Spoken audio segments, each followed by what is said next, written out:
Hvala lepa za obisk v našem studiu. Nadaljujemo pogovor s poslanko Zofijo Mazej Kukovič. Pozdravljeni, v živo iz Evropskega parlamenta, seveda.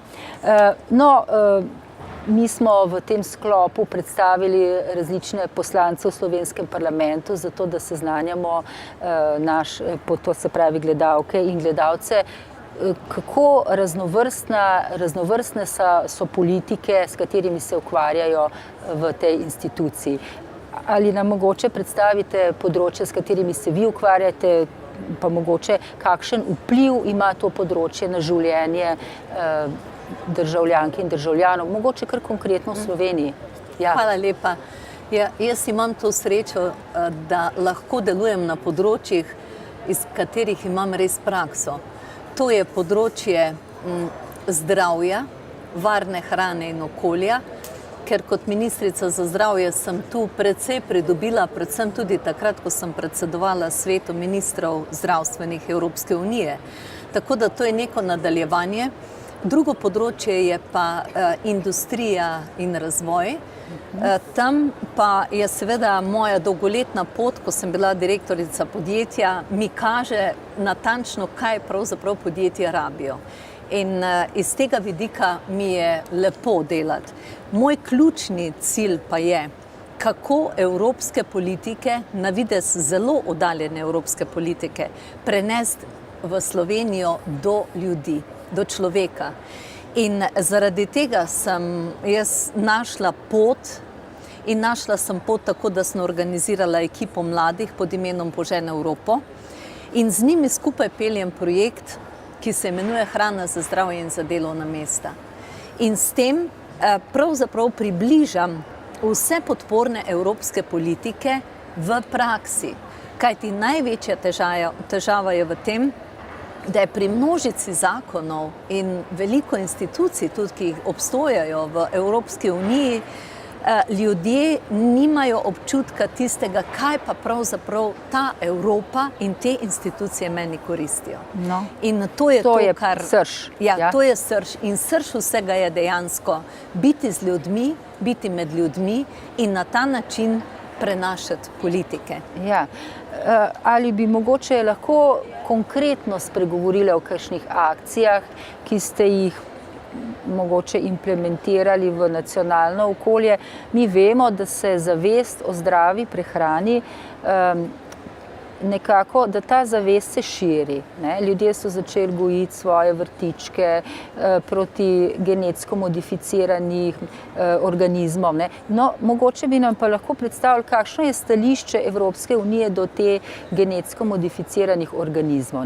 Tukaj je zelo, zelo veliko vprašanj. Da se vrnem najprej nazaj. Ja. Kaj se nam dogaja v Evropi in Sloveniji? Ja. 100 milijonov je kroničnih bolnikov v Evropi. V Sloveniji 400 tisoč.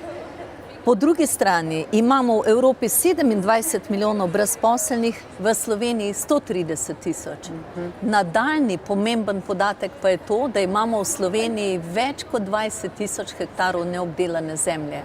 Torej, povezati potrebe, ki so na področju zdravstva, povezati s priložnostmi, ki jih imamo, in seveda s tem, da je 30 tisoč mladih brezposelnih, je mene peljalo v to, da prikažem in pripeljem pravzaprav vse te iniciative, ki tukaj nastajajo, od tega, o čem govorijo finančne perspektive na področju pridelave hrane, tudi preventive do zdravstva, da pripeljem to med ljudi.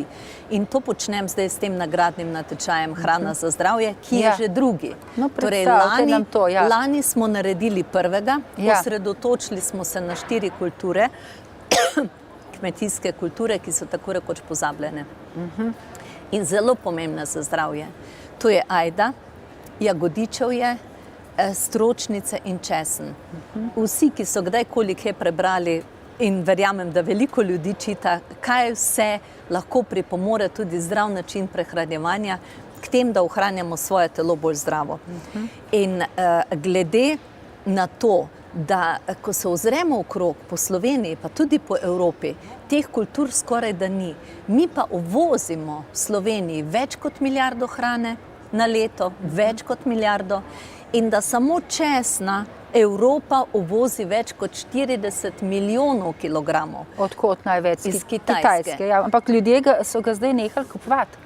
Ja, glejte, to so mi zadnjič povedali. To ne vem, ali so ga nehali ali ne, ampak pomembno je, da se mi tudi zavedamo, da česen raste pri nas lahko za vsakim plotom. No. In da na eni strani ljudje nimajo dela, seveda je tudi težavo hrano kupiti in vse, ampak po drugi strani imamo pa pravzaprav lahko razviti poslovne priložnosti iz tega. In to je moj cilj, da se razvijajo poslovne priložnosti za mlade. V Španiji so to veliko tega napravili, kajti povezati motiko z računalnikom, metaforično povedano, je pravzaprav priložnost za to, da bomo imeli več zdravja, več zaposlenih in seveda več zdrave hrane. Je pa to odvisno zelo od inovativnosti vsakega posameznika. Res pa je, da Evropska unija ima v finančni perspektivi 1000 milijard, precej nabora, ki podpira pravzaprav vse te tri komponente. A veste, kaj jaz opažam? Recimo, zdi se, da v Evropskem parlamentu naši poslanci so zelo aktivni, ne? Veliko je pobud, veliko je akcij, veliko dobrih idej, dobrih predlogov, ne? Ampak nekako se pa potem zatakne pri implementaciji teh zadev v nacionalnem okolju. Kje se vam zdi tukaj glavna ovira? No? Mogoče, če lahko mediji se trudimo, nekateri vse, a ne? Jaz menim, da je preveč tega administrativnega bremena naloženega, ki je v Sloveniji naložen brez potrebe, kajti če druge države so znale narediti nekako pot, da so prišle do evropskih sredstev, dovolj jasno pot, brez zapletov, ki niso potrebni, potem zakaj ne bi zmogli tega tudi mi? In pri nas ostaja zaenkrat polovica sredstev iz prejšnje finančne perspektive tukaj. Zaradi tega, ker dejansko vlada in država ni uspela, ker to pa gre preko vlade na koncu, to pa gre preko ministrstev. Glejte, mi danes nimamo niti zdravstvenega, niti gospodarskega ministra, par mesecev. Veste, da je tu na teh dveh področjih ogromno priložnosti za to, da se sredstva lahko obračajo.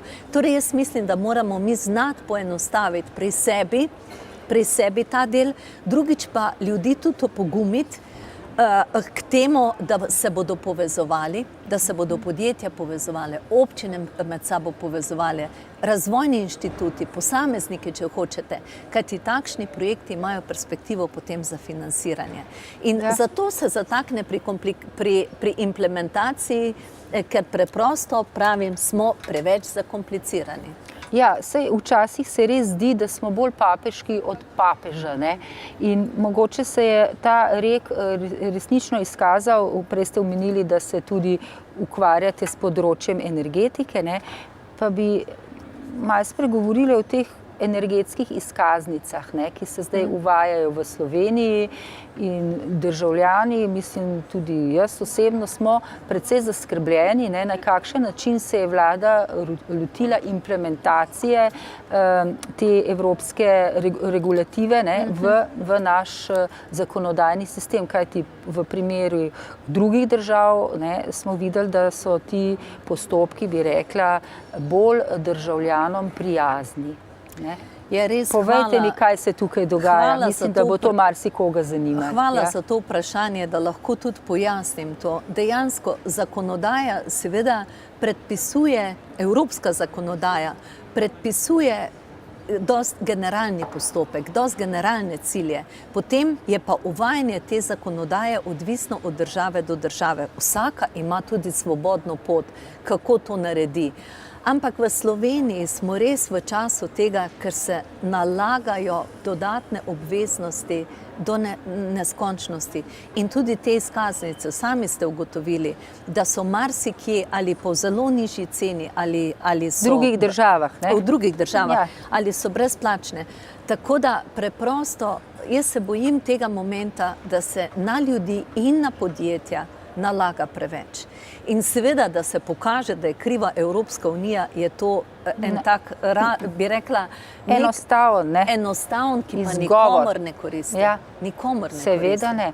Ja, in kako vi vidite recimo, no, zdaj, če bo kdo od odgovornih pogledal tale najin pogovor, ne, kako vi vidite rešitev, kje se da še pomagati, ne? Ker tole se mi zdi, da so ljudje precej nezadovoljni s to rešitvijo, ki jo je vlada zdaj predlagala.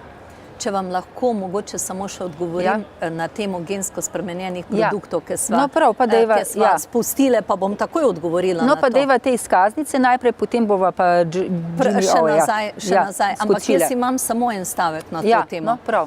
Tudi kot ministrica za zdravje sem bila potem povprašana in sem bila takrat skupaj z Avstrijci smo bili proti gensko spremenjenim produktom. Zakaj?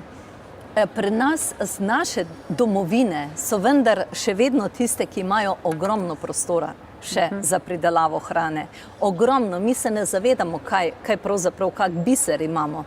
Na drugi strani pa so države, ki so že danes na tesnem s prostorom, s kmetijsko zemljo in če ne bi pridelovale, seveda pridelujejo gensko spremenjene produkte, bi verjetno bilo še več ljudi po svetu lačnih, vsaj tako dokazujejo. Vsaj tako dokazujejo znanstveniki in statistike. Tem se ne bi strinjala, ker neke raziskave celo kažejo na to, da je ta hrana lahko tudi škodljiva. Ne? Jaz se zelo strinjam s tem, da smo v Sloveniji tisti, ki znamo zemljo pokoristiti na dovolj naraven način. In to je moje stališče pravzaprav od takrat, ko sem bila ministrica za zdravje. Seveda je pa vedno vprašanje, jaz sem znotraj ene politične skupine Evropske ljudske stranke, ne?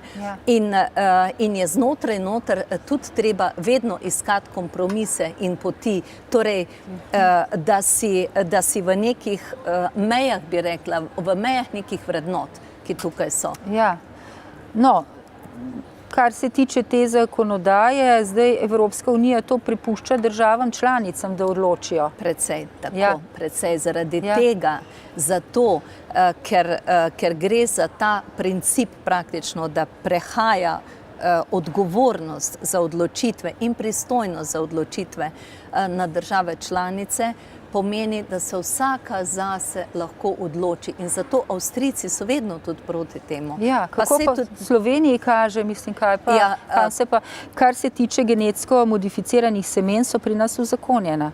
Mislim, da je bil to nekak začasni zakon, zdaj pa ne vem, a so ga spremenili. Ne vem, ne poznam natančno, kakšna je situacija. Ne morem pravzaprav vedeti mislim, da nisem zasledila, no, kar se dogaja, ampak menim, da ne bi bilo potrebe za to. Ne. No, greva zdaj mogoče še zaključiva še tole s temi izkaznicami, ne. To je res nova obremenitev za državljanke in državljane, ki bi se mogoče dala rešiti na bolj prijazen način. Ne. Konec koncev, če sem jaz dobro razumela, gre pa za to, da se neke stavbe naredijo bolj energetsko učinkovite. To je smisel te direktive. Ja, in seveda... Če sem dobro razumela, ne? Vi ste to čisto dobro razumela, s tem, da pač začeti z izkaznicami, namest zavihati rokave, pa začeti delati. Subvencijami mogoče, ne? Je seveda čisto drugo, mislim, odgovor, ki ni pravilen v tem času.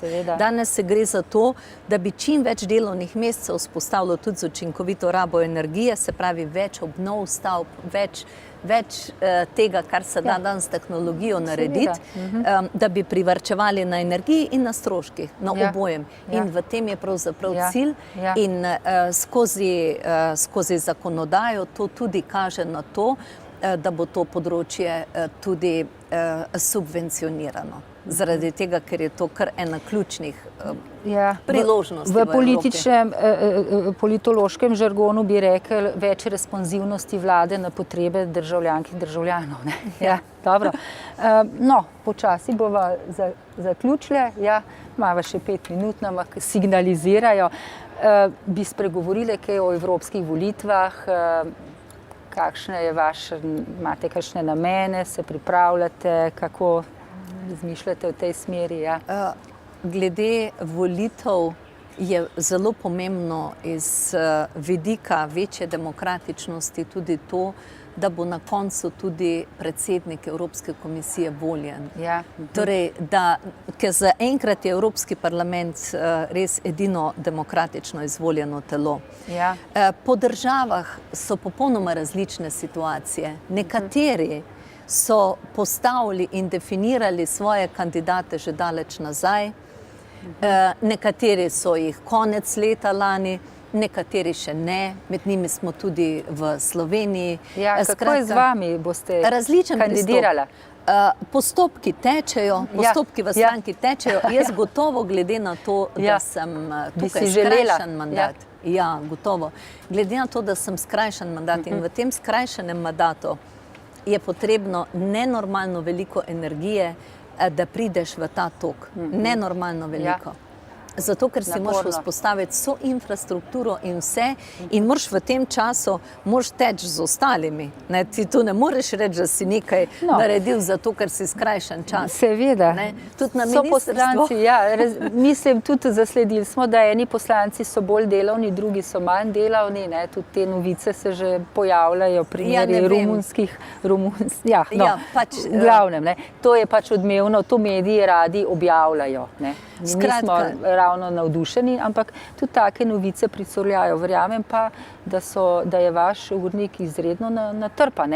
Česa ljudje ponavadi ne vedo. Ne, seveda ne. Pač tudi politika je danes v veliki meri, vsa politika izgubila zaupanje, v veliki meri. In bo treba zelo, zelo trdo delati, da bodo ljudje nazadnje tudi videli, da nekaj od tega je, da pravzaprav res smo tukaj zato, da znamo stvari peljati v pravi smeri, da znamo prav presojati. Ker tukaj je tudi s presojanjem, z razmišljanjem o tem, kaj je prav pri vseh različnih interesih, ker so vedno zelo različni interesi, je to kar en zelo velik izziv. Sicer pa zame osebno ne pomeni posebej čas volilne kampanje. Zame pomeni prvi dan ob nastopu mandata in od prvega dneva naprej delo z volivci. In delo za to, za kar si poslan in kar je tvoje poslanstvo. In ne vidim velike spremembe. Jaz sem tudi knjigo izdala o tem z naslovom Požene Evropo, kjer piše noter vse ključne zadeve, ki smo jih naredili, tudi ti natečajni, ki so noter objavljeni, kar se zelo radi vidijo s svojimi rezultati. In seveda gledam v tej smeri res, kako približati ljudem čim bolj na praktičen način evropsko politiko. In meni praksa vedno bolj leži kot pač samo ta teoretični del, ker sem vedno bila praktik v življenju. No, skratka, to delo z volivci je zelo pomembno pri poslancih in poslankah Evropskega parlamenta in zmanjšuje ta tako imenovani demokratični manko. In s tem se vi ukvarjate, ste veliko na terenu z volivci. Veliko. Kljub vsemu je pa ta razdalja in ta čas, ki ga imamo v domovini in te poti gor in dol so seveda kar en večji zaplet, tako da je treba vedno vse zelo dobro uskladiti, ampak jaz imam ekipo, ki mi zelo pomaga in je v redu. Skratka se da. Ste jih pohvalili, so gotovo veseli. Dobro. Hvala lepa za ta pogovor. Počasi bova zaključile. Jaz vam želim še obilo uspeha naprej in tudi pri morebitni kandidaturi, če se boste odločili. Tako da srečno naprej. Hvala lepa tudi vam in vse dobro in uživajte tudi v svojem delu tukaj. Hvala lepa.